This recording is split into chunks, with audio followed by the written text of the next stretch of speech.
स्वागत है आपका चिंतन मंथन के पंडितों के पंडित नैन सिंह रावत के जीवन और काम पर बातचीत के दूसरे एपिसोड में। पहले भाग में हमने जाना कि कैसे नैन सिंह रावत का बचपन विषम हालातों में बीता, कैसे आर्थिक संकटों का उन्हें सामना करना पड़ा और वह छोटे से गांव से निकलकर कैसे ब्रिटिश सर्वे मिशन का हिस्सा बने। अगर आपने वो एपिसोड अब तक नहीं देखा है तो आप चैनल का रुक कर उसे देख सकते हैं, देखिएगा जरूर। कुछ इंटरेस्टिंग बातें आपको पता चलेंगी, जैसे मिलम में उनका जन्म नहीं हुआ, जो पूरे इंटरनेट पे मिलता है हमें कि मिलम में जन्म हुआ है, इस बात का खंडन हुआ है। इसके अलावा कई और बातचीतें सामने आई हैं, उनके ब्याह, उनका पारिवारिक जीवन, ये हम सब उस एपिसोड में डिस्कस कर चुके हैं। अब दूसरे हिस्से में हम बात करेंगे उनके काम की, जो रावत ने काम किया और कैसे किया, किन यंत्रों का उपयोग किया। इसके अलावा बात इस बात पर भी होगी, क्या आज के वैज्ञानिक यंत्र उनके यंत्रों की और उनके सर्वे की सटीकता को चुनौती दे सकते हैं। हमारे साथ हैं एमबीपीजी कॉलेज में भूगोल विषय के professor doctor BR Pant sir. Sir, स्वागत है आपका एक बार फिर से। धन्यवाद। सर, उन्होंने किन उपकरणों का इस्तेमाल किया था, और मैं कहीं पढ़ रहा था कि उनकी 33 इंच की रस्सी और माला से कदम गिनने वाली तकनीक थी कोई, वो कितनी सटीक थी, और क्या आज का जीपीएस जो सिस्टम है, मैंने कई सवाल एक साथ जोड़ दिए हैं, वो उसकी बराबरी कहीं की जा सकती है?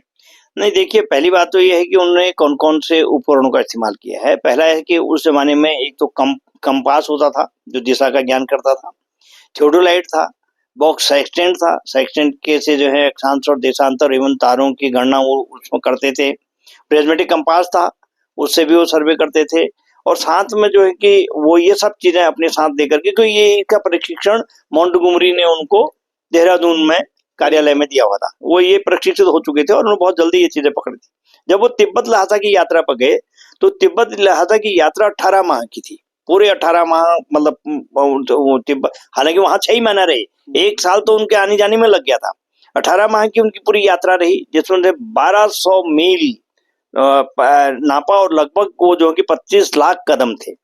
कदमों की लंबाई, और जो आप कह रहे हैं कि उनके पास कोई किसी प्रकार का ईंधन, कदमों की लंबाई में ये माना गया है कि नैन सिंह के कदम जो थे वो लगभग 30 इंच से लेकर के 36 इंच के बीच में मतलब कहीं चलते थे, लेकिन उनको एवरेज 31.5 इंच माना गया एक कदम को। और इस दृष्टि से वो जो दूरी निकाली गई वो उनके कदमों से निकाली गई। इवन ये भी रहा है कि जब वो घोड़े में कहीं पर सवार हुए थे तो घोड़े के कदमों को उन्होंने परिवर्तित किया था, कन्वर्ट किया था अपने कदमों में। अपने कदमों से जो है कि उन्होंने फिर तिब्बत की पूरी यात्रा की, उन्होंने जो है कि वो दूरी मतलब लंबाई नापी थी।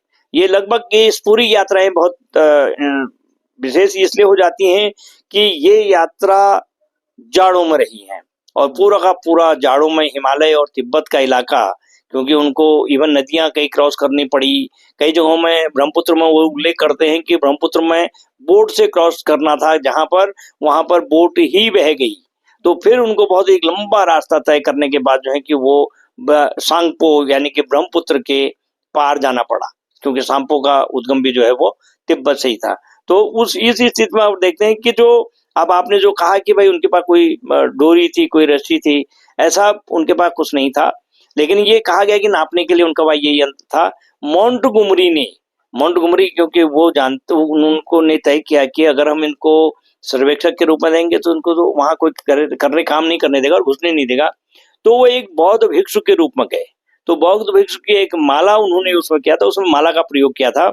और बौद्ध होने का जो प्रार्थना यंत्र था, वो यंत्र ऐसा था जिसको बजा करके ओम मणिपद्मा हम ये कहते रहते थे और उसको घुमाते रहते थे।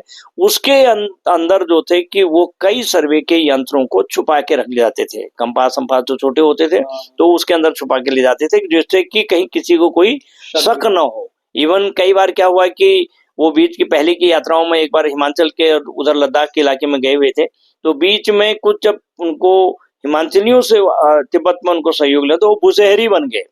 कई बार उनको बीच में जो है कि कुली के रूप में भी काम करना पड़ा। लेकिन जहां तक आपका सवाल है कि जीपीएस की तुलना या सैटेलाइट इमेजरी की तुलना, ये निश्चित है कि गणितीय विधियों में अगर आप गणित के हिसाब से उसका अक्षांश, देशांतर, लंबाई, चौड़ाई या दूरी, ऊंचाई, ये इसमें आप जरूर हो सकता है कि जीपीएस में सटीकता हो। लेकिन जो क्षेत्रीय विवरण आपको मिलेगा, जो धरातल में उस व्यक्ति ने देखा, जिया और लिखा, उसको जितना भी किया है, वो आज के जीपीएस से उसकी तुलना नहीं की जा सकती है। वो इतना बड़ा वो नहीं है। और तिब्बत में जब ये प्रवेश किए तो नेपाल के रास्ते से प्रवेश किए थे। नेपाल में भी कई कई रास्ते जो थे कि वो बहुत खराब थे, और छोटे छोटे राज्य और राजा लोग हुआ करते थे। किसी में प्रवेश करने देते थे, किसी में प्रवेश नहीं करने देते। कईयों ने अपनी वहां से जो दर्रे निकलते थे उसमें प्रवेश नहीं होने दिया। कई जगहों में ये राजाओं के यहाँ उनके सेनाओं के सैनिकों को या सेनापतियों को कुछ नजराना दे करके अंदर की मतलब उनको उनकी व्यवस्था करते थे। तो इस प्रकार से अगर हम आज जीपीएस से तुलना कर सकते हैं, मैंने कहा कि जीपीएस से आपको गणना जरूर अच्छी मिल सकती है, लेकिन वास्तविकता जो है वो धरातल से ही होगा। वो नैनसिंग के काम जो है कि वो अतुलनीय है, उसकी तुलना नहीं की जा सकती। सर, जैसा आपने अभी जिक्र किया ना कि नेपाल की तरफ से भी यात्राएं हुई और जाड़ों में ज्यादातर यात्राएं हैं जैसे, तो क्या उनकी यात्राओं में कोई ऐसी मुश्किल क्षण आया जब उनको लगा हो कि अब नहीं हो पाएगा? या मैं एक तरीके से जानना चाह रहा हूँ इस सवाल के माध्यम से कि मुश्किल पड़ाव कौन सा था, और उनकी थोड़ी डायरी में अगर कुछ ऐसी बातें मिली हो तो वो भी हमें थोड़ी सी बताइए कि अब आगे नहीं जा पाऊंगा। देखिए, ऐसा हुआ कि जब इन्हें देहरादून से ये मिला, आदेश मिला कि भाई, और इनके साथ इनका भाई भी था, मानी सिंह भी था। तो मानी सिंह को जब ले जाने के लिए, क्योंकि मानी बड़ा था और ये पूर्व अनुभवी था, ये दोनों साथ में, क्योंकि माणा और नीति में के इलाके में बर्फ बहुत पड़ चुकी थी।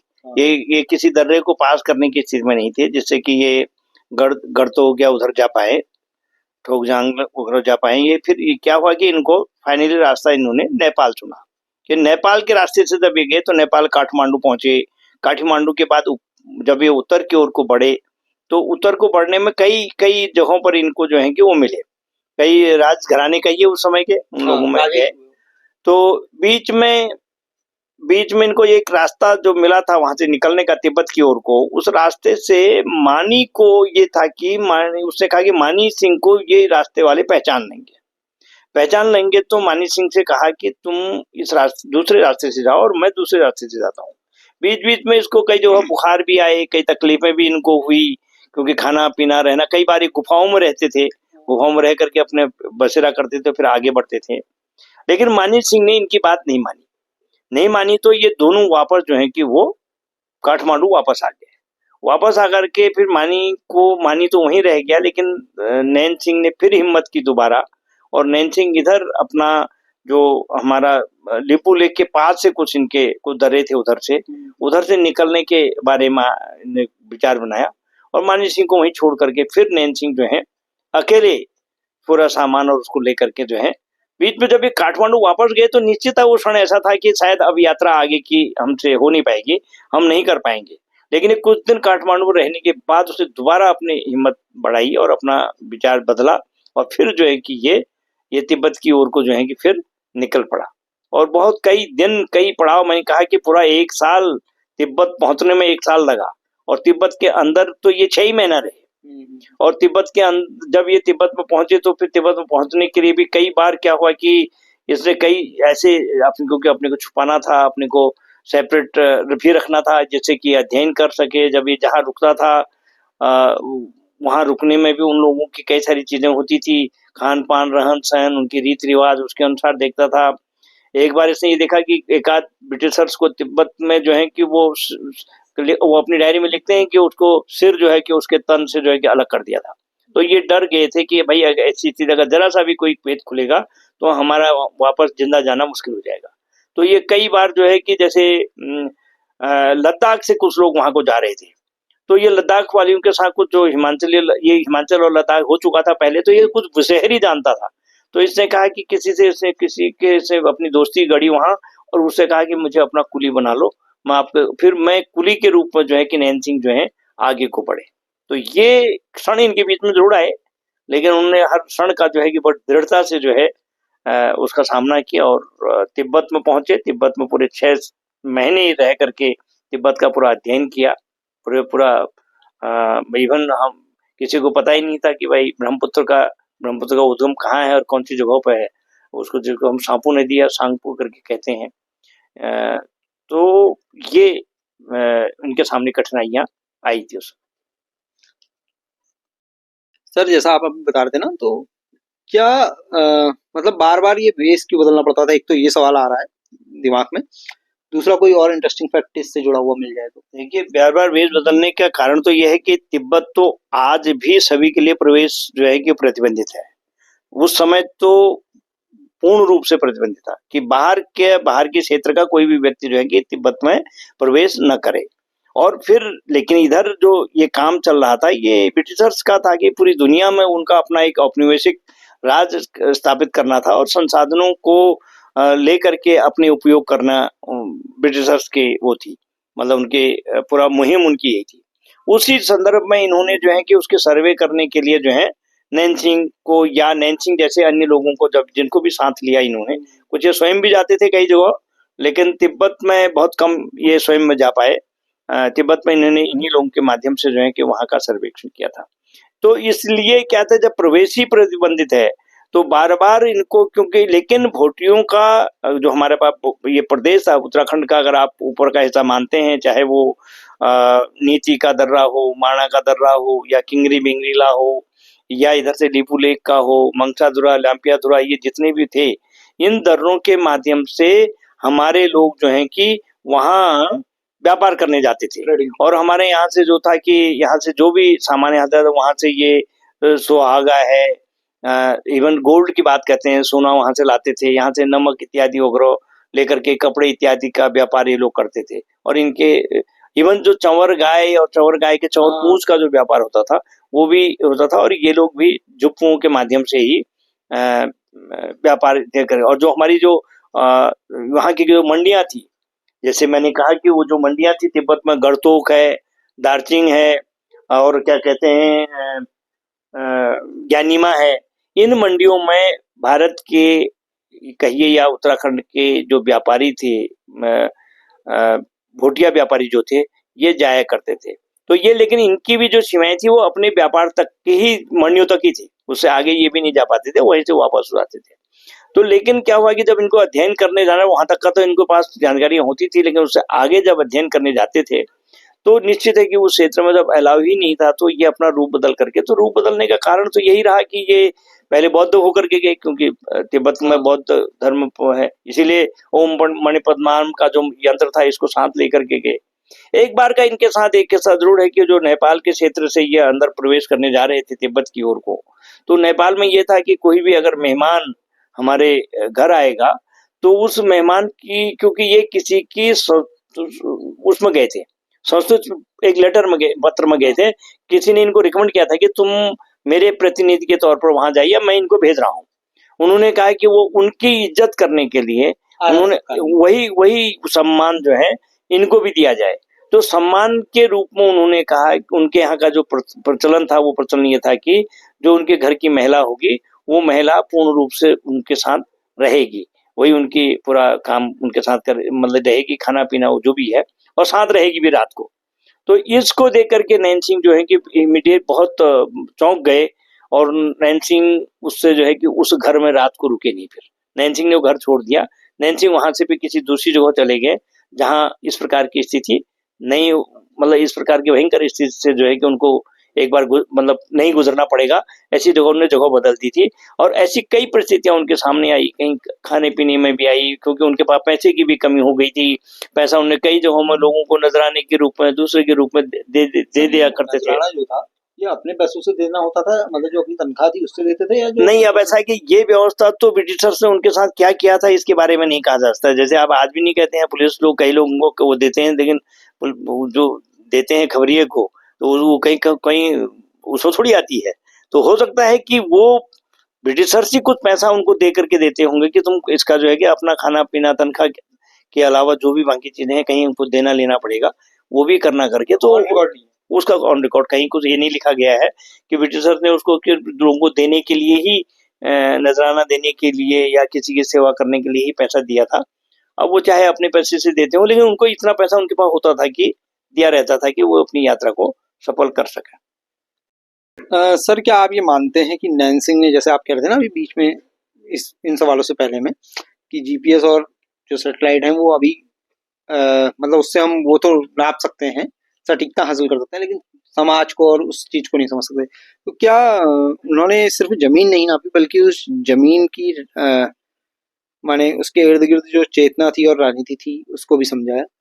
निश्चित है, क्योंकि जितनी भी नैन सिंह ने अपनी यात्राएं की हैं उस समय की जो तत्कालीन राज व्यवस्था थी, या छोटे छोटे राजाओं के रूप में, या छोटे छोटे एक प्रकार से जो कोर्ट या इस प्रकार की चीजें थी, उनका भी जिक्र उन्होंने किया है।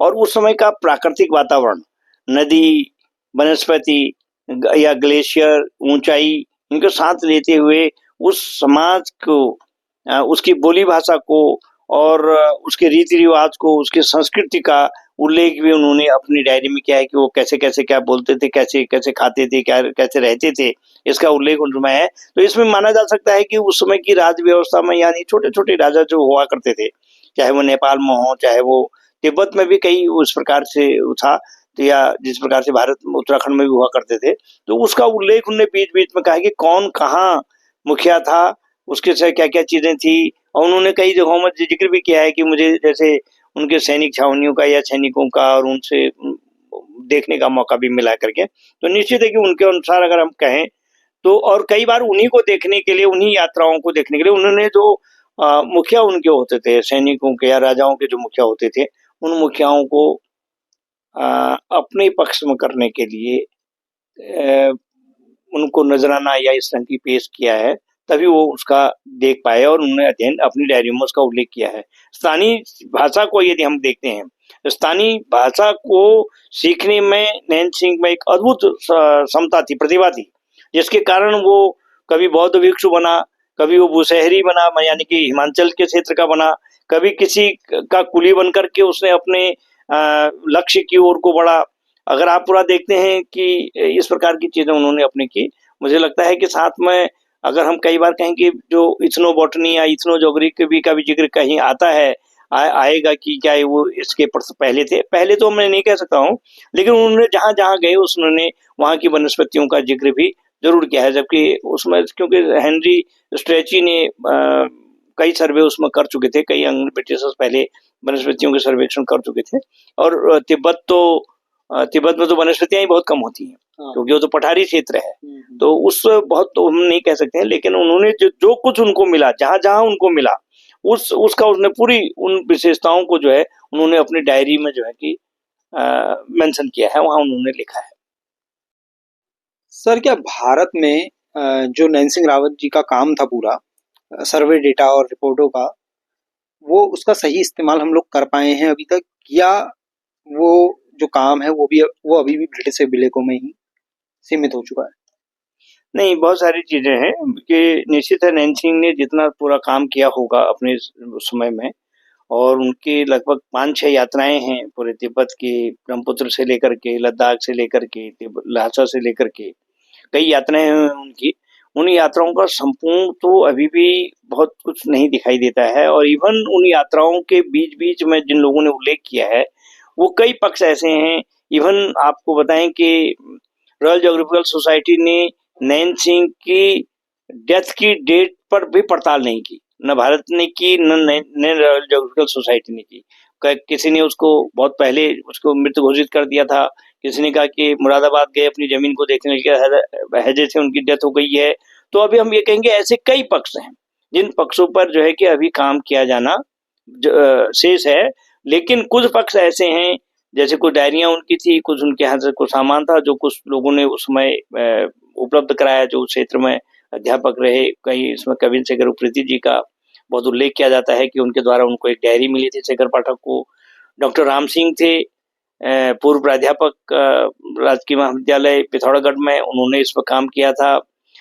और इसी प्रकार से जो है कि शेखर पाठक ने इन्हीं के वंशजों के कुछ लोगों से संपर्क करने के बाद जो है कि कुछ सामग्री हासिल की, और उसको लेकर के इवन शेखर पाठक ने हिमाचल में जो शिमला में जो उच्च शिक्षण संस्थान है वहाँ है, दिल्ली है, नेहरू म्यूजियम है, या एशियाटिक रीजनल में कलकत्ता है, इनसे कई सारी चीजें जमा करने के बाद एशिया की पीठ पर करके 3 वॉल्यूम में जो है कि एक नैन सिंह पर लिखा है। एनवीटी से भी उनके द्वारा एक प्रकाशित हुई है, बहुत छोटी सी है, पंडितों के पंडित करके, लेकिन सारांश में उसका उल्लेख किया है। लेकिन अभी जैसा कि उन लेखों में आर एस टोलिया जी ने भी धामू बूढ़ा कर के वंशज करके एक पूरा उल्लेख उन्होंने भी इसमें किया था, या ऐसे ही कई और लोग थे कि जिन्होंने काम किया है। लेकिन अभी भी कई पक्ष ऐसे हैं, मैंने कहा कि कई पक्ष ऐसे हैं कि जो पक्ष उनके छूटे हुए हैं, जिन पक्षों पर अभी तक जानकारी होनी चाहिए थी। वो निश्चित है कि चाहे किसी ब्रिटिशर्स ने लिखा होगा या नैनसिंग जी ने ही अपनी कुछ डायरियों में कहीं लिखा होगा, तो उसका उल्लेख जो है कि कहीं नहीं मिलता है। अभी इसमें काम किया जाना अभी बहुत शेष है। और जहां तक सवाल है कि भाई इधर अगर हमारे मुझे ऐसा लगता है कि हमारे यहाँ पर भूगोल विभाग कुमाऊं विश्वविद्यालय ने नैनसिंग पर एक व्याख्यान माला प्रारंभ की थी। उसमें कई बड़े लोगों से उनके बारे में, उनके कृतित्व और उनके काम को उजागर करने के लिए वो एक व्याख्यान माला शुरू की है, वो अभी भी चलती है। इस प्रकार से अभी छुटपुट काम उनके नाम पे जो है हुए हैं, बहुत नहीं हुए हैं, अभी किया जाना शेष है। सर अब हम लगभग अंतिम दौर की ओर जा रहे हैं इस इंटरव्यू के। क्या आज उनके सर्वेक्षण भूगोल की पढ़ाई का हिस्सा हैं? इसमें मैं कुछ और ऐड कर रहा हूँ। मतलब क्या जो उनका काम है नैनसिंग रावत जी का, उसे प्रैक्टिकल केस स्टडी के तौर पर पढ़ाया जाता है या पढ़ाया जाना चाहिए, जिससे छात्रों को फील्ड से भूगोल समझ में आए? देखिए, ये बात बहुत वो है कि इस प्रकार से तो कहीं वो नहीं है कि प्रैक्टिकल, क्योंकि वो प्रैक्टिकल आजकल जो इन यंत्रों का इस्तेमाल वो करते थे, वो तो प्रैक्टिकल हम कराते ही हैं आजकल। लेकिन उन यंत्रों को लेकर के किसी प्रकार की यात्राओं में जाना भी संभव नहीं हो पाता है। लेकिन यात्राएं हमारे जो कोर्सेज में है वहां रखी गई हैं कि फील्ड स्टडी करने के लिए। इवन भूगोल में तो विशेष रूप में है कि बच्चों को फील्ड स्टडी करनी है। तो वो 10 दिन के कैंप लगा करके प्रत्येक क्लास में जो है कि जाते हैं और अध्ययन करते हैं। वो है, उसका एक छोटा रूप है जो नैनसिंग जी का है। लेकिन मेरा तो मानना है इससे बढ़ करके कि केवल भूगोल में ही क्यों, वो तो नैनसिंग जी के कृतित्व के बारे में, नैनसिंग जी ने जो काम किए हैं, उनकी जो जीवनी है, उससे वो तो हर विषय में एक पार्ट, एक चैप्टर होना चाहिए, जिससे कि लोग उससे प्रेरणा लें, अपने क्षेत्र को समझने की, अपनी संस्कृति को समझने की, अपनी थात को समझने के लिए। जो जल जीवन वो है, उसको पूरा जल जीवन जंगल कहिए जिसको, उसको समझने में जो है कि उनको बड़ी मदद मिलेगी। ये होना चाहिए हर विषय में। अब ऐसा है कि और प्रैक्टिकल के तौर पर तो वो क्या हो सकता है कि तिब्बत के इलाके में अब ऐसा वो संभव नहीं है, लेकिन उनके यंत्रों का प्रयोग हम लोग करते हैं। लेकिन आज के हम कहें कि उसको नहीं है, तो आज के यंत्रों का प्रयोग करके, आज जीपीएस को लेकर के, आज जो है कि हम ब्रेंटन कंपास को लेकर के, आज जो है कि हम छोटे छोटे जो और हमारे पास इक्विपमेंट हैं, उनको लेकर के हम फील्ड सर्वे में जा सकते हैं। और फील्ड सर्वे में जो सीखा जाता है, जो ज्ञान अर्जित किया जाता है, वो सैद्धांतिक रूप में संभव नहीं है। और नैनसिंग जी के बारे में लगभग मैं ये कहूँ कि लगभग हर क्लास में नैनसिंग का एक अध्याय होना चाहिए। उनके कृतित्व के बारे में, उन्होंने किस प्रकार से अपनी उनकी जीवन थी, उसका होना चाहिए। तो अभी किया जाना शेष है, सभी में उपलब्ध नहीं है। सर क्या उन्हें वो वैज्ञानिक सम्मान मिला जो मिलना चाहिए था? नहीं, देखिए, वैज्ञानिक सम्मान अब 1830 में उनका जन्म है, उसी समय रॉयल ज्योग्राफिकल सोसाइटी का भी गठन हुआ था। और लेकिन उन्होंने उनके जो काम को है, उस काम को मैंने जैसे पहले भी एक किसी में आपको बताया था कि उनको विक्टोरिया मेडल से सम्मानित किया गया था 1877 में, क्योंकि वो स्वयं उस मेडल के लिए वहां जा नहीं पाए थे। लेकिन उनको फिर वो 1878 में कलकत्ता में वो हुआ। और एक ये जो पेरिस ज्योग्राफिकल सोसाइटी थी, उससे भी उनको एक सोने की घड़ी दी थी। और इस प्रकार से उनको अगर कहा जाए तो भारतीय सर्वेक्षण विभाग के का जो वो है, अभी हमारे पास देहरादून में कार्यालय है, उसमें जीटीएस का जो सेक्शन है, वहां पर उनकी एक मूर्ति भी उनकी लगाई गई है। लेकिन रॉयल ज्योग्राफिकल सोसाइटी के बोर्ड में भी नैनसिंग का नाम खुदा हुआ है। ऐसा नहीं कि उनको इस प्रकार से अगर हम देखते हैं, और एक सम्मान के रूप में आप ये कह सकते हैं कि जिन पहाड़ियों से नैनसिंग गुजरे थे तिब्बत में, वो क्योंकि जबकि एवरेस्ट के नाम पर तो केवल चोमोलोंगमा और केवल एक ही पर्वत श्रेणी है, एक ही पर्वत है, लेकिन नैनसिंग के नाम पर जिन पहाड़ियों से नैनसिंग गुजरा था, उस पूरी पहाड़ी का नाम नैनसिंग श्रृंखला रखा गया था। कई वर्षों तक उस पहाड़ी को जो है नैनसिंग के नाम से, जो है नैनसिंग श्रृंखला के नाम से, जो है कि पर्वत श्रृंखला का नाम रखा गया था। 1877 में मैंने जैसे कहा कि वो इनको दिया गया था। और उसी समय भारत में जो सरकार थी उस समय की ब्रिटिश सरकार थी, उसने companion of the order of the Indian Empire करके उनको एक उपाधि दी थी। उस उपाधि के साथ साथ उनको लगभग 1,000 रुपया प्रति वर्ष जिसमें इनकम हो, मुरादाबाद के पास में उनको एक ऐसी जागीर दी गई थी जिस जागीर से जो है कि वो अपना जीवन यापन कर सका करके ये उन्होंने दिया। अगर हम सर्वे ऑफ इंडिया का देखते हैं कि 1967 की जब जो शताब्दी समारोह इन्होंने मनाया देहरादून में किया था, तो एक पूरी सड़क का नाम नैनसिंग रोड के नाम से रखा। 21वीं शताब्दी में जब 1802 में जब ग्रेट आर्क की शताब्दी मनाई गई थी, उस समय जो है कि इनके मुख्यालय में नैनसिंग की मूर्ति की स्थापना की गई थी। 2004 में भारत सरकार ने जो है कि इनके नाम से एक डाक टिकट जारी किया था और सर्वे ऑफ इंडिया ने अपने यहाँ एक सभागार का नाम भी जो है वो नैनसिंग के नाम पर किया था। इवन एक और था भी कि पिथौरागढ़ में थल से मुंशियारी वाली जो सड़क थी, उस सड़क का नाम भी जो है नैनसिंग के नाम से किया गया था। क्योंकि आज भी ऐसी स्थिति है कि अगर हम इनके परिवार के अन्य आगे के लोगों को बारे में जानते हैं तो नैनसिंग का परिवार जो था वो मधकोट में आकर के रुक गया था और बाकी भाइयों के परिवार भी जो थे, कुछ लोग मिलम में रुके, कुछ लोग जो है कि अलग अलग जगहों में, कुछ लोग मुंशियारी के पास में आकर के रहे। मिलम में सभी लोग नहीं रहे थे क्योंकि बहुत बड़ा परिवार था, तो सब लोग जो है कि अलग अलग जगहों में स्थापित हुए। इवन ब्रिटिश ने इसकी इनकी एक रिक्वेस्ट को नहीं माना था। ये चाहते थे कि मैं ब्रिटिश तो नहीं जा पाया, ब्रिटेन तो नहीं जा पाया, वहाँ कोई अध्ययन में नहीं कर पाया, लेकिन मेरे बच्चे और मेरा भतीजा अगर वहाँ अध्ययन करता के लिए उसने रिक्वेस्ट की थी ब्रिटिश सरकार से वैसे कलकत्ता में उस समय, लेकिन वो उनकी मानी नहीं गई या स्वीकार नहीं हुई, जिससे कि वो उनको उस प्रकार का इनको कोई संतुष्टि उसमें नहीं मिल पाया। और बाकी ऐसा है कि अभी तो कुछ मुझे लगता है कि एक तो संस्थानों के नाम जो है कि वो नैनसिंग के नाम पर अभी रखे जा रहे हैं। सर, ये बातचीत का अंतिम सवाल है। आज के शोधकर्ताओं और युवाओं को नैनसिंग रावत जी के काम से क्या सीख लेनी चाहिए? देखिए, आज के सबसे बड़ी जो उनसे सीखने की वो है, वो ये है कि आप अपने समाज को, अपने क्षेत्र को, अपनी जड़ों को आप कैसे क्या समझते हैं, कैसे क्या देखते हैं, उसको देखना बहुत जरूरी है। लेकिन जिस प्रकार का कठिन यात्राएं उस समय हुई थी, आज की यात्राएं उतनी कठिन तो नहीं है। निश्चित है कि युवाओं को यात्राएं करनी चाहिए, यात्राओं से समझ विकसित होती है, विवेचना की क्षमता बढ़ती है, समाज और प्रकृति और संस्कृति को समझने की जो तार्किक शक्ति है वो प्राप्त होती है। अगर आप ये नहीं करेंगे तो सैद्धांतिक अध्ययन आप करते हैं, सैद्धांतिक में आप उस चीज को नहीं समझ सकते। इसलिए नैनसिंग के पग चिन्हों पर चलना, अगर आप उनके पग चिन्हों का मतलब है कि यात्राएं करना बहुत आवश्यक है। हर युवा को यात्राएं, अपने जीवन में यात्राएं करनी चाहिए और उन यात्राओं से जो है कि वो बहुत कुछ सीखने को मिलता है।